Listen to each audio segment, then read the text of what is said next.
Sobat DKB, kita kembali berjumpa dalam acara Gema Kasih Indonesia, sebuah program yang membicarakan isu-isu sosial kemasyarakatan dari perspektif iman Kristiani atau pokok-pokok penting ajaran gereja atau pemikiran-pemikiran para teolog tertentu yang berpengaruh pada kehidupan bergereja. Bersama saya Pendeta Dedo sebagai pemandu percakapan, dan kali ini kita berbicara mengenai seorang teolog, ya, namanya Paul Tillich, ya. Kita mengenal teologi Paul Tillich. Dan untuk membicarakan ini telah datang di studio narasumber kita Bapak Pendeta Yohanes Bambang Mulyono. Selamat datang Pak Yo. Terima kasih Pak Lianus. Saya tidak perlu lagi perkenalkan karena Pak Yo itu paling tidak sekali 2 bulan muncul di Gema Kasih Indonesia. Ya, ini narasumber tetap di Gema Kasih Indonesia. Beliau melayani di Bandung. Beliau adalah pendeta Universitas Kristen Maranatha, ya, sebagai pendeta tugas khusus dari Sinode Wilayah GKI Jawa Barat. Beliau menulis sejumlah buku, ya. Anda boleh cari, ada yang diterbitkan oleh Grafika Kreasindo, ada BPK Gunung Mulia, ada juga Canisius. Ada juga Canisius, ya. Jadi seorang yang sangat produktif sementara Pak Pendeta Yohanes Bambang ini. Pak Yo, kita bicara mengenai mengenal teologi Paul Tillich. Ya, bagi para sahabat, ya, yang ingin nanti mengajukan pertanyaan, punya komentar, silakan mulai dari sekarang Anda boleh menulis komentar. Setelah Pak Yo menerangkan, jangan belum menerangkan udah dikomentari, ya. Silakan tulis komentar Anda atau pertanyaan Anda di kolom komentar atau chat room yang tersedia, supaya mungkin tidak semua orang mengenal, Pak, ya. Kalau mereka yang belajar teologi, tapi mungkin pun yang belajar teologi yang udah lama-lama, ya Pak, kayak kita ini. Kalau yang muda-muda nggak tahu, mereka masih baca nggak sih Paul Tillich ini? Siapa sih Paul Tillich ini? Ya. Jadi Paul Tillich ini adalah salah seorang teolog besar reformatoris abad 20. Jadi dia adalah seorang pemikir besar yang mempunyai pengaruh bukan hanya pada zamannya, ya, tapi juga sebenarnya pada zaman-zaman kemudian, termasuk bagi kita yang tidak membaca pun juga sebenarnya tanpa sadar dipengaruhi oleh pemikiran dari Paul Tillich, ya. Jadi Paul Tillich itu hampir sejaman dengan Karl Barth, ya. Jadi yang kita kenal biasanya Karl Barth, ya. Tapi sebenarnya Paul Tillich mempunyai sumbangsi yang tidak kalah besar, ya. Hanya mungkin cara pandang atau model ataupun juga jenis teologi yang dia kemukakan mempunyai segi keunikannya tersendiri. Jadi mereka sama-sama sistematik teologi, ya Pak, ya? Sistematik teologi. Barth sama Tillich sama-sama, ya. Dan Paul Tillich ini juga di dalam, saya membaca buku yang dari Livingstone, ya. Itu dalam bukunya yang berjudul Livingstone, ya, Modern Christian Talk, ya, pemikiran Kristen modern. Jadi ini dimasukkan dalam kelompok modern, gitu, ya. Dan pemikiran Paul Tillich ini sangat menarik karena bisa membuat dialektika, satu dialog antara filsafat dengan teologi. Ya, jadi ini sangat menarik, kan? Jadi cara berpikirnya bagaimana? Kalau kita sekarang bagaimana menghubungkan teologi dengan ilmu-ilmu lain, ini sudah dilakukan oleh Paul Tillich. Dia bisa mencoba mensinergikan, mendialogkan antara filsafat dengan teologi, dan dia memberikan satu hasil dialog yang otentik, ya. Dia jangan dipengaruhi, tapi dia punya posisi juga sebagai seorang teolog. Nah, karena itu Livingstone mengatakan bahwa Paul Tillich ini seorang teolog yang dipengaruhi oleh filsuf-filsuf di luar kekristenan, baik itu Platonisme, ya, juga pemikiran dari Jacob Boehme, ya, lalu oleh pemikiran Schelling, ya, bahkan juga dipengaruhi oleh Kierkegaard sampai dengan Heidegger, ya, ya. Jadi ini para filsuf eksistensialis, ya. Jadi karena itu nanti kalau kita bicara tentang teologi Paul Tillich adalah teologi yang berkaitan dengan eksistensialisme, ya, yang dimana dia dipengaruhi, gitu. Oke. Ya, seorang teolog besar di bidang sistematik teologi, ya. Dan ia berhasil membangun dialog antara teologi dengan filsafat. Dalam ini filsafat eksistensialisme. Tapi supaya jelas buat kita, apa sih itu, Pak? Eksistensialisme itu apa sih?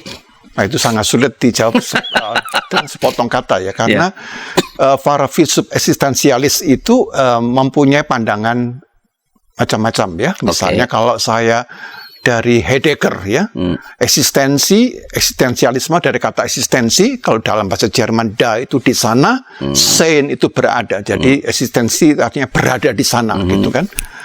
Kalau menurut filsuf eksistensialisme Gabriel Marcel, ya, jadi dia menyebutkan eksistensi itu apa sih? Situasi konkret seseorang di mana dia berperan sebagai subjek di dalam dunia. Nah, karena itu dalam pemikiran Gabriel Marcel, eksistensi itu tidak pernah bisa dijadikan objektivitas, ya. Jadi nanti akan kita lihat bahwa ketika eksistensi dijadikan satu objek, dia akan membawa dampak yang besar, ya. Jadi seperti objek itu seperti sesuatu yang tidak lagi menempatkan manusia sebagai dalam kediriannya.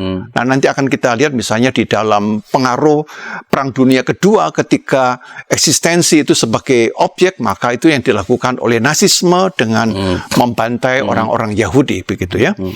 Lalu kalau dari pemikiran Karl Jasper, ya, Karl Jasper menunjuk bahwa apa sih maksudnya eksistensi itu?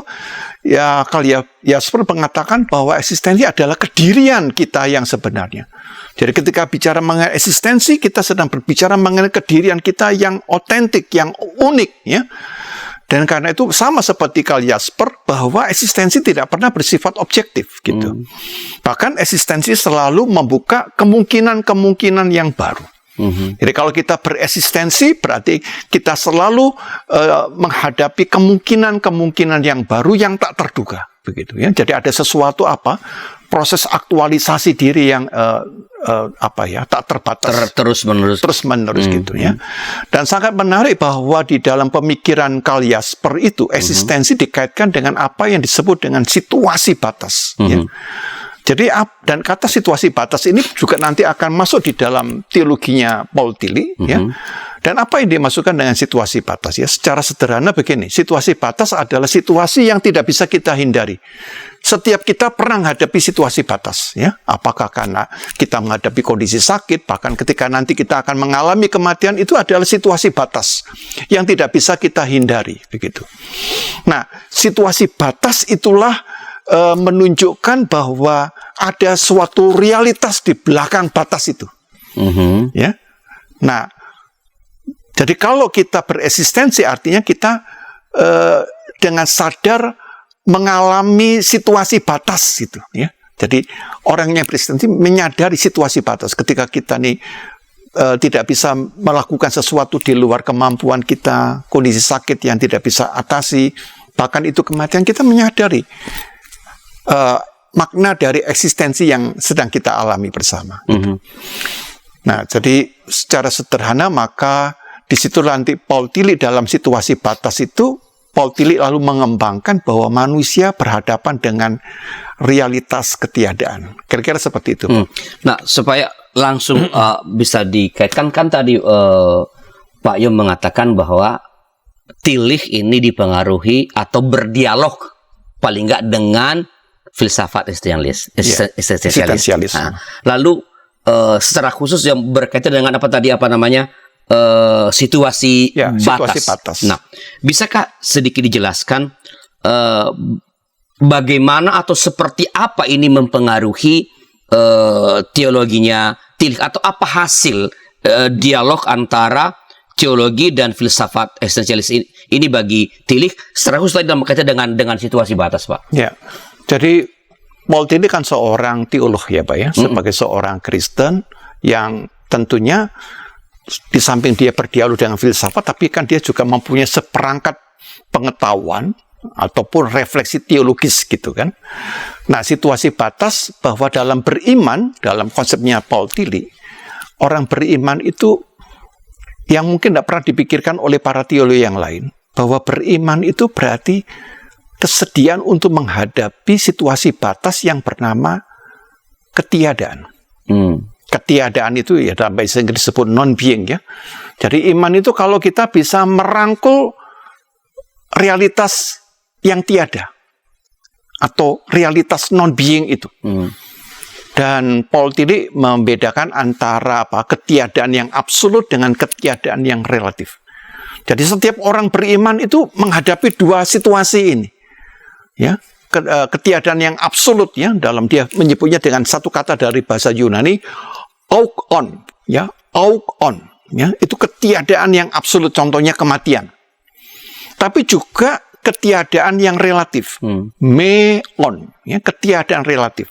Sakit, keterbatasan insani kita untuk melakukan sesuatu di di dalam harapan-harapan kita, tapi kita terbatas oleh kondisi-kondisi kita. Nah, disitulah peran dari iman, mampu enggak kamu merangkulnya itu? Keterbatasan itu. Bukankah seringkali orang bisa kehilangan iman karena dia tidak bisa merangkul realitas ketiadaan itu? Ya? Jadi orang kemudian mencoba memberontak, membantah, ya, atau kalau tidak bisa dia mencoba melarikan diri, ya, escaping begitu. Tapi iman itu justru mampu untuk menghadapi dan menerima realitas ketiadaan itu di dalam dirinya. Jadi semakin orang beriman, seharusnya ketiadaan itu menjadi bagian yang inherent, ya, integral juga dengan keberadaan dirinya itu. Boleh nggak kalau saya katakan, Pak? Situasi batas itu adalah sebuah realitas di mana manusia menyadari bahwa ia tidak bisa melakukan apapun untuk entah merespon atau mengatasi, lebih tepat mengatasi realitas yang sedang terjadi. Apakah seperti itu? Ya, jadi misalnya kematian, ya, kodrati ya. Jadi, nah kadang-kadang orang tidak bisa menerima yang kodrati itu, ya, karena itu orang mencoba menghindari, menyangkalnya. Ya. Tapi semakin dia menyangkal, sebenarnya makin membuat dia jauh dari eksistensinya. Ya, karena itu menarik sekali dalam pemikiran Paul Tillich bahwa iman itu justru mampu merangkul yang tiada, karena di dalam yang tiada ini, nah ini originalnya pemikiran Paul Tillich. Disitulah Allah, God, ya, is the ground of all being. Jadi Allah ini ada di dalam, menjadi pondasi atau dasar dari segala sesuatu. Nah, berarti di dalam diri menghayati Allah itu ada unsur ketiadaannya itu. Ya. Jadi Allah itu kadang-kadang kita bayangkan sepertinya gampang sekali sebagai yang udah jelas, yang sudah konkret begitu ya. Tapi tidak demikian dalam pemikiran Paul Tillich. Ada sesuatu yang tidak bisa kita rengkuh, tapi di dalamnya itulah sesungguhnya Allah sebagai the ground of all being itu. Nah, karena itu, bagaimana itu? Dalam ketiadaan yang ada dalam diri Allah, kata Paul Tillich, sebenarnya kita diajak untuk memahami dimensi kedalaman. Apa maksud dimensi kedalaman? Jadi, Allah itu adalah sesuatu yang transenden yang tidak bisa kita deskripsi. Tak terselami sepenuhnya. Tak terselami, ya. Tetapi di dalam yang tak terselami itu, kita diundang oleh Allah itu, tentunya nanti saya sebutkan, yaitu melalui Kristus, kita diajak untuk memahami Allah secara mendalam. Biasanya kan orang berpikir Allah itu ada di atas, gitu kan, atau yang orang eskatologi itu di sana, begitu. Tapi ada aspek Allah itu di dalam, in depth, gitu. Nah, ketika kita menghayati Allah itu di dalam kedalaman, maka kita bisa menerima realitas ketiadaan itu di dalam diri kita. Jadi ketika kita gagal untuk melihat Allah sebagai realitas kedalaman itu, maka kita tidak akan mampu untuk merangkul yang non-being tadi, yang tiada tadi itu. Gitu. Jadi ya, sebenarnya manusia akan menjadi manusia yang seutuh-utuhnya itu ketika dia pertama mengenal situasi batas dan sekaligus dapat menerimanya, merengkuh situasi batas itu, di mana dia menerima bahwa ini sesuatu yang di luar kemampuan saya, nggak bisa saya mengerjakan, tapi saya bisa menerimanya karena saya sadar di dalamnya justru Allah, begitu Pak? Ya.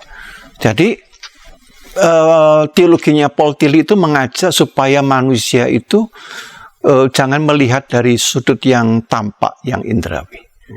Di dalam menghadapi hal-hal yang tak terduga, hal-hal yang menyedihkan, hal-hal yang menyakitkan, manusia menyadari ada situasi batas, tapi dalam situasi batas itu sekaligus manusia diajak untuk melihat bahwa ada sesuatu yang mendalam, ya. Beyond reality. Beyond reality. Jadi beyond reality ini bukan yang di atas, tapi justru bagian yang sangat mendalam gitu.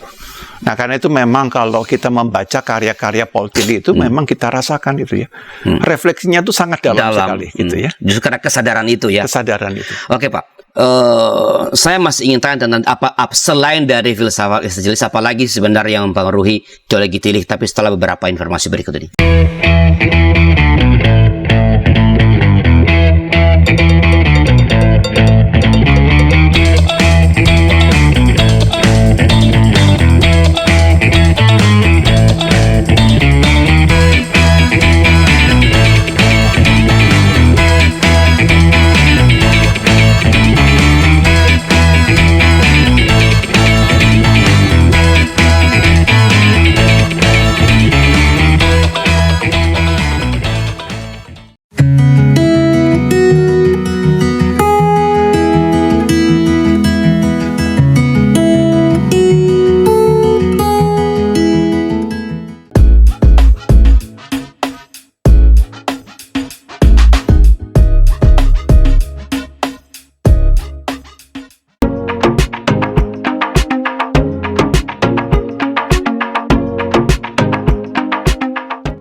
Sahabat, mari dukung pelayanan dan pekabaran Injil melalui YKB dengan membagikan link acara ini kepada sebanyak mungkin orang. Dukungan juga dapat saudara lakukan dengan mentransfer dukungan finansial ke rekening BCA ke nomor 450 305 2990 450 305 2990 atas nama Yayasan Komunikasi Bersama.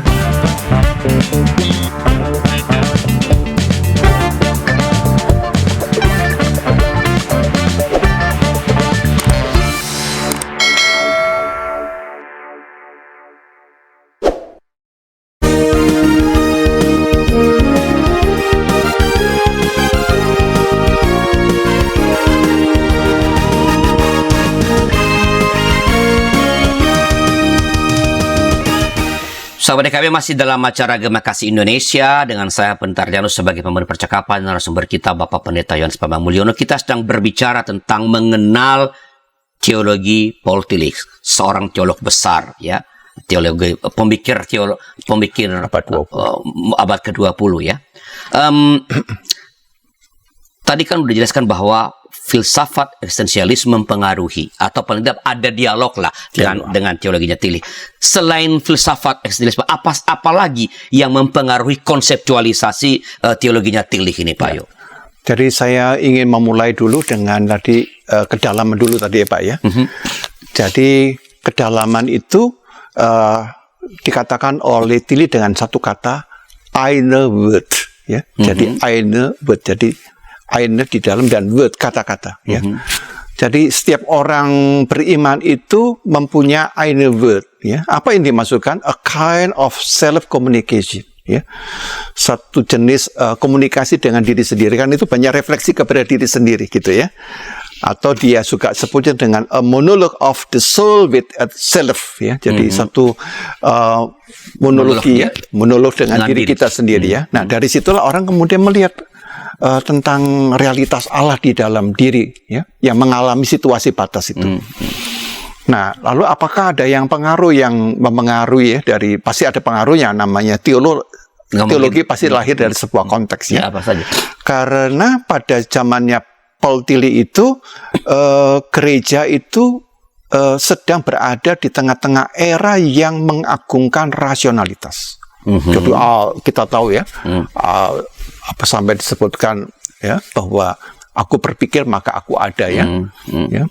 Jadi, dan yang kedua dipengaruhi pula oleh Perang Dunia Kedua, dan kita tahu pada waktu Perang Kedua itu adalah Nazisme, dalam hal ini Hitler ini sangat berkuasa penuh gitu, dan Tilly sebagai orang Jerman itu bisa merasakan gaya kepemimpinan Hitler yang begitu absolut dan kemudian diktator begitu ya, yang totaliter begitu. Jadi dia mencoba melihat ini. Teologinya dibangun di dalam konteks ini. Ya. Jadi karena itu teologinya Paul Tillich yang dalam, yang abstrak itu sebenarnya lahir dari pengalaman yang konkret. Memang seharusnya teologi itu ya lahir dari pengalaman konkret. Jangan diawang-awang. Jangan diawang-awang bahwa nanti penyampaiannya itu abstrak dan sangat reflektif ya. Itu soal lain. Tapi dia memulai dari sesuatu yang konkret gitu ya. Nah, dalam hal ini gereja pun waktu itu ikut-ikutan terpengaruh dengan rasionalisme ya. Jadi gereja pun juga ikut-ikutan mengembangkan historis kritis ya, melihat Alkitab itu baru Alkitab kalau bisa dinilai secara kritis. Semuanya kritis ya, kritik historis, kritik teks, kritik redaksi, semuanya seakan-akan menemukan Allah itu melalui kritik-kritik itu. Nah, padahal itu kritik tetap dibutuhkan, tapi kritik itu kan hanya media. Media yang tidak bisa menjamin kita pasti mengetahui dengan itu kan bertemu ya, kadang-kadang antara media alat dengan tujuan itu kadang-kadang kita kabur gitu ya, bahwa media dibutuhkan tapi jangan seakan-akan menentukan tujuannya gitu kan. Nah, karena itu dalam teologinya Paul Tillich itu dia nyatakan ya, premisnya filsafat eksistensialisme itu adalah the concrete experience of being in the world ya. Jadi dimulai dari pengalaman konkret keberadaan di dalam dunia. Dan saya kira hal ini penting ya, menjadi catatan bagi kita para pendeta. Mari kita berteologi dari pengalaman yang nyata, yang konkret gitu. Nah, disitulah kita bisa berdialog ya, dengan realitas, sehingga kita bisa memberikan inspirasi, perspektif kepada jemaat itu satu pemikiran yang lebih kaya, lebih mendalam tentang bagaimana kita membaca realitas. Dan sekaligus memberi respons ya kepada umat tentang apa yang sedang mereka bagaimana merespon, menyikapi itu ya. Jadi sikap iman tuh begitu harusnya. Nah, apalagi itu kalau kita sebagai individu harusnya juga punya sikap, jangan hanya mengikuti arus gitu kan. Nah, kalau arusnya bagus ya kita ikut ya. Tapi kadang-kadang kita tidak punya pendirian ya. Kalau ada orang mengatakan begini kita ikuti, seakan-akan yang mengatakan ini kita jadi ikutan pinter gitu. Ya, padahal kita tidak pinter, itu hanya copy paste aja sebenarnya. Nah, kita belum punya pendirian teologis dalam hal ini. Nah, gereja pada waktu itu juga dipengaruhi oleh pengagungan terhadap rasionalitas ya. Nah, karena itu gereja ikut-ikutan seakan-akan bisa menemukan Allah kalau bisa ikut-ikutan dalam arus historis kritis, ya kritik teks, kritik redaksi dan sebagainya gitu ya. Seakan-akan penyataan Allah itu dapat ya ditangkap gitu ya, secara rasional, secara objektif ya. Nah, padahal kita menyadari bahwa yang disebut dengan kedalaman manusia itu terjadi dalam situasi, dan situasi itu adalah situasi batas. Bukan situasi yang tak terbatas gitu, situasi batas gitu.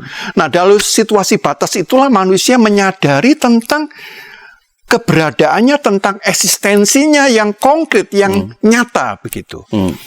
Nah, karena itu di dalam pemikiran teologinya Paul Tillich, maka dia mengembangkan apa yang disebut dengan teologi apologetis ya. Nah, apologetis jangan dibayangkan seperti yang dikatakan di luar itu ya. Apologetik itu kita membela iman, itu bukan itu. Sebenarnya apologetik itu yang dikatakan Paul Tillich itu adalah semacam dialektika yang muncul dari pertanyaan maka ada jawaban. Ya, jadi mari kita bertanya pada situasi, lalu kita mencoba memberi jawaban, atau sebaliknya. Ya, situasi yang memberi jawaban, kita yang bertanya gitu. Jadi pokoknya ada sebuah dialektika itu ya. Jadi ada pertanyaan dan jawaban, ada situasi dan berita, keberadaan manusia dan penyataan Allah. Jadi penyataan Allah itu harus kita pahami dulu. Bagaimana realitas keberadaan kita saat ini. Barulah kita bisa bicara mengenai penyataan Allah ya. Banyak gereja yang bicara otomatis seakan-akan tentang penyataan Tuhan ya, seakan-akan mereka tahu gitu. Padahal mereka tidak tahu dengan realitas ini ya. Kadang-kadang gereja tidak melakukan analisa situasi ya. Analisis situasi, tapi cepat-cepat sudah memberikan doktrin tentang penyataan-penyataan Allah. Nah, ini penyataan Allah kalau dibicarakan akhirnya tidak mendarat kemana-mana, ya karena dia tidak menyadari dari situasi realitas yang sedang dihadapi, yang sesungguhnya, ya gitu, yang objektif tidak dikenal gitu. Nah, itu yang menjadi masalahnya gitu. Oke. Jadi Udah tadi kan ada situasi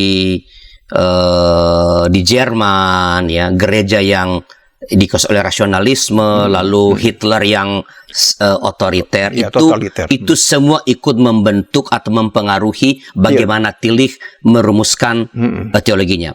Bisakah ditolong, Pak, sebenarnya seperti apa proses ia pada akhirnya merumuskan teologi? Kan ia berdialog dengan filsafat jelas. Lalu kan ia melihat situasi yang sedang dan merasakan, bukan melihat, mengalami langsung situasi di Jerman pada waktu itu, termasuk gereja-gereja yang dikuasai oleh Rasul. Bagaimana prosesnya Tillich merumuskan teologinya? Soal metodologi. Jadi dia menggunakan perangkat pemikiran Heidegger. Oke. Misalnya, pemikiran Heidegger tentang apa yang disebut dengan being, tentang ada itu. Jadi menurut filsafat Heidegger, ada itu, being itu merupakan sesuatu yang mengalami proses transisi. Transisi dari apa? Kalau menurut Heidegger, dari esensi ke eksistensi. Dari esensi ke Eksistensi. Oke. Nah, kata eksistensi di sini adalah menunjuk kepada keberadaan manusia yang terbelenggu oleh keterbatasan dirinya. Oke. Ya, oleh Heidegger. Tapi kalau Paul Tillich ya oleh dosa, gitu. Ya, jadi beda kan ya antara kalau Heidegger yang tidak teologis ya oleh keberadaan dirinya ya yang terbatas. Tapi oleh Paul Tillich ini disebabkan oleh dosa. Jadi eksistensi terjadi karena manusia mengalami kejatuhan itu. Ya. Mengalami kejatuhan, tetapi kalau menurut Paul Tillich dengan filsafat ya, kejatuhan manusia itu jangan dibayangkan historis tentang manusia pertama Adam dan Hawa itu pernah ada, itu bukan di situ. Kejatuhan itu dipahami oleh Paul Tillich sebagai sesuatu yang sifatnya transhistoris, sesuatu yang melampaui sejarah tetapi terjadi di dalam realitas sejarah manusia. Memang agak sulit dipahami ini ya. Tapi ya enggak apa-apa ya, kita ngomong-ngomong filsafat sedikit abstrak dan liar sedikit, tapi dalam pengertian bahwa kita mencoba memahami ya pemikiran dari seorang itu. Nah, jadi bagaimanakah Paul Tillich menyikapi itu ya, dari perubahan transisi dari esensi ke eksistensi itu? Yang konkret dari Paul Tillich adalah kondisi itulah yang menyebabkan manusia mengalami keterasingan. Jadi kata ini menjadi kuat, kata keterasingan. Alienasi. Estrangements. Jadi manusia yang mengalami keterasingan. Jadi di dalam menghadapi situasi batas itu, manusia ini menemukan dirinya ini, saya kok terasing. Ya. Bahkan menarik sekali kata Paul Tillich. Manusia itu juga terasing dengan dirinya. Jadi manusia seperti against ya, man against himself. Jadi melawan dirinya. Ya, bukankah kadang-kadang kita juga ngalami gitu ya? Sepertinya kita tidak bisa nerima diri kita ini ya. Jadi against terhadap diri kita sendiri ini. Ya, bahkan kita menghakimi kita seperti tidak bisa menerima ya. Ada sesuatu yang kita lawan, kita tolak, tapi aku tidak bisa keluar, ini diri saya gitu ya. Nah, keterasingan itulah kata Paul Tillich merupakan pengalaman real bahwa manusia ini mengalami kejatuhan tadi. Ya, jadi ini sesuatu yang fundamental sekali. Nah, karena itu di dalam bukunya ya The Courage to Be, Paul Tillich itu mau mengatakan bahwa bagaimana manusia itu bisa berani berada di tengah-tengah kondisi-kondisi yang tiada, yang non-being itu bagaimana ya. Karena manusia menghadapi keterasingan, dan itu sangat berat sekali, Pak. Ya. Jadi kita merasa sepi dengan diri kita, padahal kita sedang sibuk, Pak. Kita bisa merasa terasing, walaupun kita juga tersenyum dan bersukacita dengan orang di sekitar kita. Nah, kondisi keterasingan inilah yang menurut Paul Tillich merupakan bukti bahwa kita ini telah masuk ke dalam eksistensi dan kita kehilangan esensi. Karena esensi dalam pemikiran Heidegger itu adalah menunjukkan kepada sesuatu yang ideal, yang benar, yang bagus ya. Yang tadi desain itu ya, desain tadi gitu ya. Nah, jadi dosa ini bukan dalam pengertian orang melanggar secara moral. Ini bahkan ada orang yang baik-baik saja, tidak punya melanggar moral, tetapi dia mengalami itu ya, mengalami estrangements ya, keterasingan dengan dirinya sendiri. Nah, karena itu Paul Tillich mengatakan kenapa itu bisa mengalami keterasingan ya? Ya Paul Tillich mengatakan ya dalam bahasa Inggris ya, only he who is ya, the image of God has the power of separating himself from God. Hanya dia yang memiliki gambar dan rupa Allah yang punya kuasa untuk memisahkan dari diri Allah. Jadi keberdosaan itu karena kita memisahkan dari Allah yang the ground of all being tadi ya, sumber dari segala sesuatu. Jadi manusia itu memisahkan diri, mengasingkan dirinya. Mengasingkan, padahal manusia ingin, tapi kenapa orang mengasingkan diri itu ya? Menarik dirinya. Padahal orangnya beragama juga, orangnya beribadah kepada Tuhan. Tapi kenapa kok itu ada tarikan yang begitu kuat ya untuk memisahkan diri dari Allah itu ya? Nah, itulah yang nanti akan menjadi fokus atau menjadi concern dari Paul Tillich. Nah, saya ingin sekarang lebih masuk ya Pak. Kan tadi Bapak menyebut bahwa sebenarnya ada teolog-teolog yang juga mungkin sama seperti Barth segala macam. Lalu apa kekhasan dari teologinya Tillich ini dibandingkan dengan para teolog pada zamannya itu? Jadi kalau saya menangkap begini Pak, kalau biasanya kalau Calvert dan sebagainya itu gambaran tentang Allah itu jelas sekali ya, gambarannya tentang Allah. Kalau Tillich itu abstrak. Bahkan kalau kita tarik bahwa Allah itu berada di kedalaman, ya, sebenarnya Paul Tillich juga bisa dikritik gitu ya. Kalau gitu kan hampir sama dengan Hinduisme, ya, Brahman itu Atman, ya. Jadi mengenal Atman itu, mengenal Brahman itu di dalam Atman ada Brahman. Bahkan orang Hindu mengatakan Aham Brahman Asmi Tatuan Asi. Ya, jadi di dalam diri manusia itu ada di dalam Allah, gitu ya. Jadi yang ilahi itu ada di dalam yang mortal ini ya, yang insani itu, gitu ya. Nah, kalau Hindu itu mengatakan karena avidya, ketidaktahuan. Ya, jadi kalau konsep orang Hindu pasti ngerti apa yang saya katakan, avidya, ketidaktahuan, ignorance. Dia tidak tahu bahwa ada Brahman di dalam dirinya. Nah, karena itu kalau saya katakan bahwa kritik terhadap Paul Tillich itu sebenarnya diam-diam dia kok, walaupun tidak tahu apakah dia juga membaca pemikiran dari filsafat, kan dia dipengaruhi oleh filsafat Barat kan, tapi anehnya menggemakan filsafat Timur. Ini catatan saya ya. Nah, silakan kalau ada orang yang lebih ahli untuk menyanggahnya kan gitu. Nah, apakah bisa dikatakan kalau begitu ya Pak, bahwa dalam merumuskan teologinya tadi, itu merupakan kekhasannya pada waktu itu, bahwa Tillich itu sebenarnya merumuskan gagasan teologi dengan pertama-tama berpusat pada manusia yang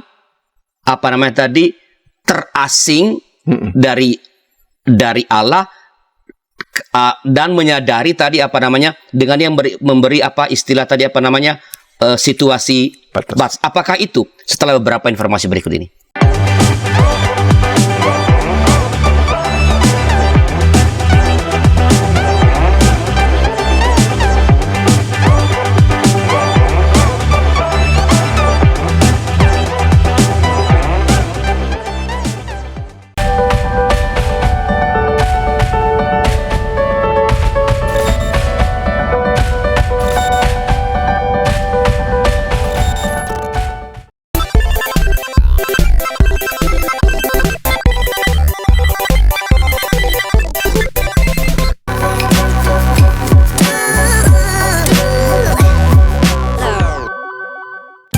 Sahabat, mari dukung pelayanan dan pekabaran Injil melalui YKB dengan membagikan link acara ini kepada sebanyak mungkin orang. Dukungan juga dapat saudara lakukan dengan mentransfer dukungan finansial ke rekening BCA ke nomor 450 305 2990 450 305 2990 atas nama Yayasan Komunikasi Bersama.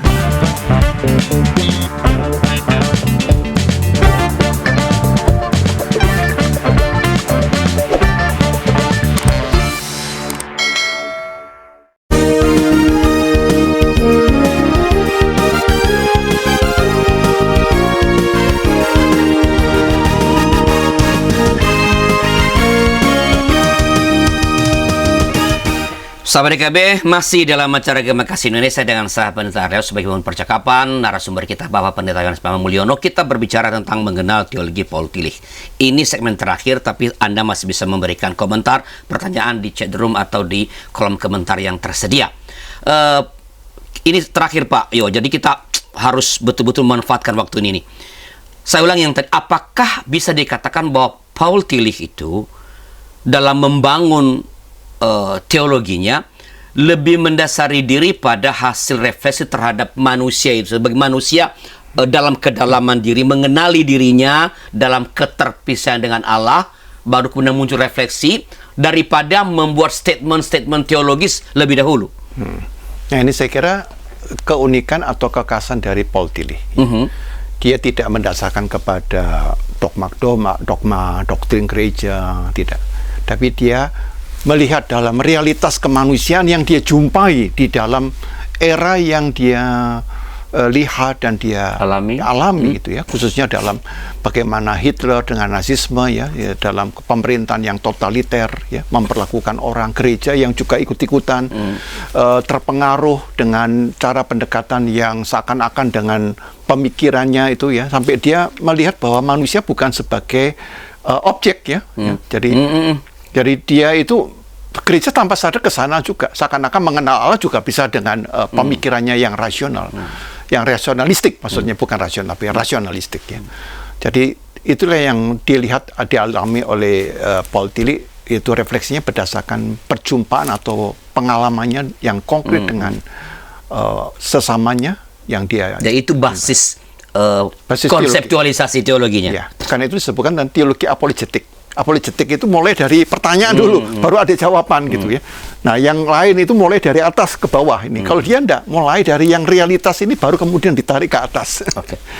Pak, kan dia mengalami gereja yang sangat terpengaruh oleh rasional. Berarti pasti dia ada, apa sih, kalau saya gambarkan, apa sih yang menjadi sumbangan atau juga sekaligus kritik Tillich terhadap existing teologi pada waktu itu, teologi yang sedang berkembang pada waktu itu. Jadi gereja kan karena dengan rasionalnya bisa seakan-akan memastikan bahwa keselamatan itu harus begini, harus begitu, ya.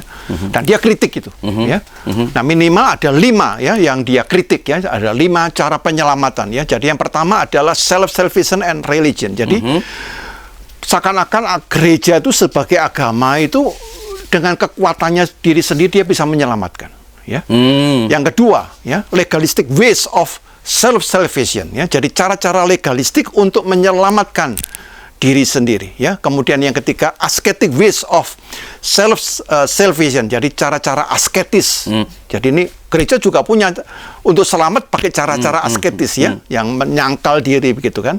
Yang keempat adalah mystical ways of self-salvation, cara-cara mistis untuk menyelamatkan. Jadi gereja juga ada kan media-media ajaran yang gimana supaya selamat ya, mengalami penyatuan lah dengan Allah itu gitu ya. Dan yang kelima adalah ini yang juga banyak terjadi sampai saat ini, penyelamatan diri melalui apa? Sakramen, doktrin ya, cara-cara emosional untuk penyelamatan diri. Nah, 5 ini dikritik habis-habisan. Bisa nggak Pak diberi gambaran sedikit lagi lebih jelas tentang masing-masing apa sih self-salvation and religion itu? Ya. Jadi pertama-tama religion ya, bahwa tentunya manusia butuh agama ya. Tidak ada manusia yang tidak butuh agama, karena agama itu berfungsi untuk membantu manusia mengatasi ambiguitasnya ya, jadi ambivalensi yang ada dalam dirinya supaya manusia ini ketemu gitu ya, menghadapi itu ya. Tetapi kata Tillich, agama tidak sama dengan penyataan Allah ya. Penyataan di sini adalah revelation of God. Agama boleh mengklaim kami menerima wahyu dari ilahi, tapi agama tidak sama dengan wahyu ilahi itu sendiri. Nah, justru kata Tillich, agama itu seringkali dalam perjalanannya berbelok gitu dari yang seharusnya yang menerima sebagai media saja, lalu dia klaim sebagai pemilik. Ini seakan-akan wahyu ilahi itu ya. Dan yang kedua, karena itu agama-agama seringkali pede untuk bisa menawarkan keselamatan ya kepada pengikut-pengikutnya. Nah, ini kata Tillich, inilah tragedi agama gitu. Karena agama ini ya berbelok ya ke agama kehilangan ya arahnya yang Ia sebenarnya. menjadikan dirinya sebagai pusat begitu, Nah, sebagai seakan-akan, sumber keselamatan. Agama ini seakan-akan bisa menjadi media itu ya, menjadi agen tunggal lagi ya untuk menawarkan atau memberi solusi tentang keselamatan. Nah, disitulah agama gagal gitu. Oke. Kalau legalistic ways of salvation. Nah, legalistik berarti berkaitan dengan hukum-hukum Allah ya. Nah, hukum-hukum Allah pasti dibutuhkan. Tapi hukum-hukum Allah ini mengapa kemudian menjadikan manusia justru berbelok atau tidak mengenal Allah? Karena hukum-hukum Allah ini dipahami secara legalistik. Nah, bukankah ini yang terjadi juga dalam masyarakat kita? Hukum-hukum Allah ini terus legalistik ya. Memberikan fatwa-fatwa, memberikan peraturan-peraturan, seakan-akan hidup ini diatur dengan banyak sekali aturan-aturan yang tidak pernah ada habis-habisnya. Selalu muncul ya, seakan-akan manusia tidak punya kematangan, kedewasaan untuk memikirkan persoalan-persoalan hidupnya secara jernih di hadapan Tuhan ya. Nah, karena dihayati secara legalistik, maka menurut Paul Tillich manusia mengalami keterasingan. Jadi hukum Allah ini bukan membebaskan tapi justru mengasingkan manusia gitu. Nah, jadi itulah yang menyebabkan manusia tidak lagi bisa mengenal hukum-hukum Allah sebagai kebenaran. Ya, hukum-hukum Allah sebagai pembenaran terhadap apa yang Dia kehendaki. Jadi penyalahgunaan sebenarnya hukum Allah Ya, hukum Allah baik. Yes, tetapi di tangan manusia atau tangan gereja, ya agama-agama itu justru menjadi bukan membuat orang mengenal sang ilahi, tetapi justru mengasingkan manusia dari Tuhannya, tapi juga dengan sesamanya. Dan itu yang dikritik oleh Paul Tillich. Oke, Pak. Kalau ascetic ways. Ya, asketik ya. Jadi sikap menyangkal diri, sikap bertarak, itu tentunya baik ya. Untuk bisa melawan nafsu-nafsu insani kita yang yang liar ya. Nafsu amarah, iri hati, ya, seksual ya. Manusia ingin memadamkan itu ya. Tetapi ketika dia memadamkan itu dan dia yakin bahwa dia bisa, manusia sering lupa bahwa manusia berhadapan dengan situasi batas ya. Karena itu Paul Tillich mengatakan, ingat, ketika kita sudah merasa bisa bertarak menyangkal diri, kita menghadapi the limit of finite existence. Jadi ada batas yang membatasi kita sebagai manusia. Nah, karena manusia sudah mengklaim bahwa dia bisa mengatasi dirinya dengan bertarak, ya, dia sudah bisa menahan puasa dalam puasa begitu kan, maka di situ sebenarnya saat itu juga manusia memutarbalikkan kebenaran. Itu kritiknya Tillich. Ya, jadi hal yang baik itu menjadi sesuatu yang anehnya tuh kebenaran diputarbalikkan, lalu manusia menganggap dirinya ini ya bisa lebih daripada orang lain. Nah, disitulah manusia mengalami kejatuhan itu. Ya. Dia masuk dalam belenggu eksistensi itu. Ya. Jadi artinya menurut Paul Tillich dengan metode asketisme itu manusia justru gagal menyelamatkan dirinya dan dia berusaha seakan-akan dengan perkara ini saya sudah bisa dekat dengan Tuhan. Mendekati Tuhan. Bukankah ada orang yang seperti itu kan? Ada banyak orang ya, baik di kalangan Kristen, di kalangan non-Kristen, kalau dia sudah merasa berpuasa, sudah merasa dekat, akhirnya dia merasa bahwa Tuhan itu begitu dekat dan dia seakan-akan ngomong tentang Tuhan itu begitu gampang ya kepada orang lain. Nah, justru ini yang berbahaya sekali. Ini menunjukkan bahwa kita berada di dalam situasi keterasingan ya. Jadi manusia harusnya menyadari bahwa ada kesadaran yang harusnya itu menolak ya. Nah, ya, Paul Tillich pernah mengungkapkan ini dalam bahasa Inggrisnya, conscious acts of self negation. Ya, jadi kesadaran, tindakan kesadaran yang menegasi diri sendiri. Jadi kita harus sadar bahwa apa yang kita anggap paling baik dan paling benar itu harusnya kita bisa mengkritisi ya, menegasi ya, bahwa itu ternyata tidak berjarak dengan diri sendiri. Nah, membuat jarak itu ya. Oke. Yang terakhir tadi Pak, apa tuh mystical ways? Ini yang keempat ya, belum ke. Jadi mystical ya, jadi cara-cara mistik ya. Jadi biasanya gereja-gereja, saya kira gereja mewarisi itulah unsur-unsur mistik gitu ya.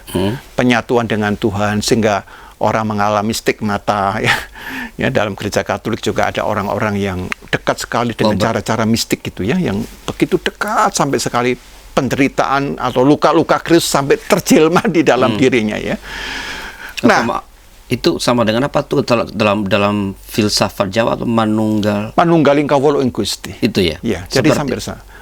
Manunggaling kawula ing Gusti. Jadi penyatuan Allah dengan manusia. Jadi ini memang mistik. Kalau dalam filsafat Jawa itu memang mistik. Filsafat Jawa cenderungnya mistik. Ya.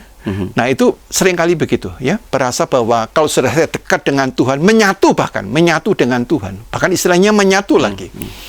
Nah, perasaan menyatu ini pun dianggapnya adalah manifestasi keterasingan manusia. Karena ketika orang merasa dirinya menyatu dengan yang ilahi, maka dia sebenarnya kehilangan esensinya yang sesungguhnya. Kan eksistensi kan menunjukkan sesuatu situasi tertentu. Merasa menyatu dengan Tuhan itu eksistensi. Menghilang maksudnya kalau merasa dengan Tuhan. Bukan. Melebur. Dan itu dikritik oleh Tillich. Nah, itu contoh dalam filsafat Hindu itu kan unsur melebur ya, monisme. Ya, kayak disebut monisme. Seperti garam dimasukkan ke air ya, atau gula itu melebur sehingga identitasnya lenyap gitu kan. Kalau orang sudah mistik atau menyatu dengan Tuhan itu dia tidak lagi merasa saya ataukah saya ada Tuhan adalah saya tidak tahu lagi. Melebur gitu ya. Nah, padahal dalam iman Kristen harus sadar bahwa kita tidak akan pernah bisa melebur dengan Allah. Karena kita tetap seorang ciptaan. Ya, Allah adalah Sang Pencipta sehingga kita tidak bisa meleburkan identitas diri kita dengan Allah. Terakhir Pak, ini pertanyaan, apakah Tillich ini berbicara nggak sih tentang keselamatan? Ya, tadi yang ini keempat Pak, yang kelima sedikit ya Pak, yang sakramental itu. Sakramental, oke. Ini gereja juga gitu. Jadi dianggapnya bahwa dengan sakramen ya maka orang ini mendapatkan keselamatan ya. Bukankah banyak sekali di dalam kehidupan jemaat kita. Kalau ada sakramen, jemaatnya banyak. Ya, karena seakan-akan sakramen ini seperti obat ya, yang bisa mengobati segala penyakit-penyakit rohani atau minyak urapan. Nah, itu model-model sakramental gitu kan. Nah, itu pun juga dikritik oleh Tillich bahwa sakramen harusnya hanya alat gitu. Instrumen saja, bukan menjadi tujuan orang untuk menyelamatkan diri gitu. Ketika sakramen, doktrin atau sesuatu sakramental termasuk minyak urapan itu dipakai, maka itulah bukti bahwa manusia tidak lagi mengalami Allah yang dalam realitas kedalaman. Manusia mengalami keterasingan dengan dirinya gitu. Karena ketika itu dianggap sebagai sesuatu yang menyelamatkan manusia hilang putus dengan yang pemilik dari sang keselamatan itu sendiri gitu. Oke, kembali kepada yang tadi Pak. Bagaimana ajaran lalu kalau begitu? Bagaimana ajaran Tillich atau teologi Tillich tentang keselamatan? Ya, jadi kita kembali bahwa sumber dari eksistensi atau eksistensialisme Paul Tillich itu karena manusia mengalami keterasingan. Ya. Jadi keterasingan itu terjadi karena apa? Karena manusia terputus dengan Allah, sumber dari seluruh keberadaan, the ground of all being, baik dengan dirinya maupun dengan sesama. Nah, bagaimana keselamatan? Paul Tillich mengatakan dengan satu kata, manusia mau dan bersedia berpartisipasi dengan Kristus, begitu. Nah, jadi dia satu kata nih, berpartisipasi, tetapi pertanyaannya begini, loh, kenapa dengan Kristus? Gitu loh. Apa hubungannya? Kalau filsafat eksistensialisme tidak ada itu bicara mengenai itu kan. Tapi Tillich mengatakan dengan Kristus. Karena apa? Karena di dalam bukunya ya Systematic Theology volume 1 ya, volume 1, Tillich mendasari bahwa Kristus itu sebagaimana yang dipersaksikan oleh Injil-Injil adalah pribadi ilahi yang tidak pernah terputus kesatuannya dengan Allah. Jadi kan katakan begini kan, terasing itu kalau manusia mengalami keterputusan dengan Allah. Nah, manusia akan pulih mengalami keselamatan kalau manusia berpartisipasi dengan Kristus. Dan kenapa Kristus? Karena dia adalah pribadi satu-satunya pribadi ilahi yang tak pernah terputuskan kesatuannya dengan Allah itu. Jadi hanya di dalam Kristus, melalui berpartisipasi di dalam Kristus, manusia akan mengalami Ya. keselamatan.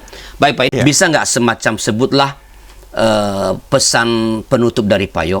Apa kalau begitu sumbangan tilih bagi teologi kita atau bagi ajaran, bagi gereja pada masa kini? Ya. Jadi sumbangan tilih itu adalah, walaupun dia cara berbicaranya itu abstrak ya. Allah itu digambarkan abstrak, tetapi ujung-ujungnya itu saya suka. Ujung-ujungnya itu konkret sekali. Bahwa keselamatan itu melalui Kristus, karena Kristus adalah the final revelation of God. Ya. Karena itu Paul Tillich mengatakan bahwa Kristus itu merupakan mujizat dari penyataan akhir ya.